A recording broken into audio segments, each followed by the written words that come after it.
Okay, so this is Bekah with Team Valor. She's doing deck profile on her Pale Moon deck.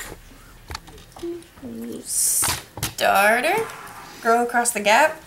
I like the starter better than other starters because it's a free rear guard.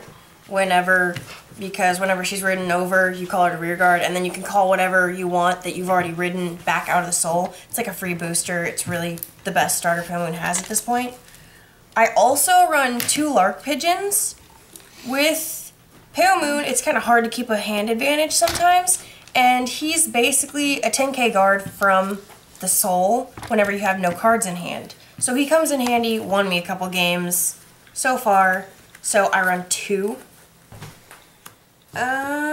Triggers. 4 heal, standard. 5 draw. I run 4 Rainbow Magician. He's the 4k one, but he's got the effect that he can shuffle himself back for a soul charge. Gives more options to call out with gap. I prefer him over running the 5k generic. 7 crits, 3 of the effect crit, and 4 of the 5k vanilla.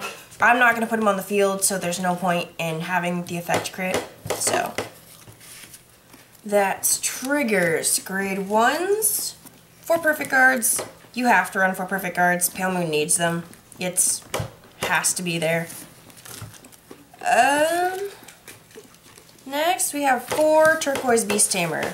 This is a Sarah beat deck. Basically the goal is for as many 20k columns as possible. She is a 9k booster when you have a Crimson in the soul, which is very easy to do in this specific build. I always run her because she's huge.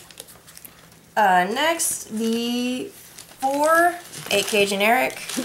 Another way to get easy 20k columns. I run 4. Grade 2s. Crimson Beast Tamer. She makes it possible for Turquoise to be a 9k booster whenever a copy of her is in the soul. Also, whenever there's a copy of her in the soul, she's 11k on her own. Very, very good card. Next, I run 3 Dancing Princess. Less than 3 is not very good for consistency for a Crimson build. She Precision Soul charges for the cost of 1 Counterblast, a grade 2 or less, which means she's helpful for getting a Crimson in the soul if I can't ride a Crimson, or for putting Lark Pigeon in the soul because that's the only way to get him in there in this particular build. I like 3. It works really well. Next, I run 2 Carry. Hand control isn't very good, and there's lots of open counterblasts in this build, so I run 2 Carry for if I need an extra card or 2.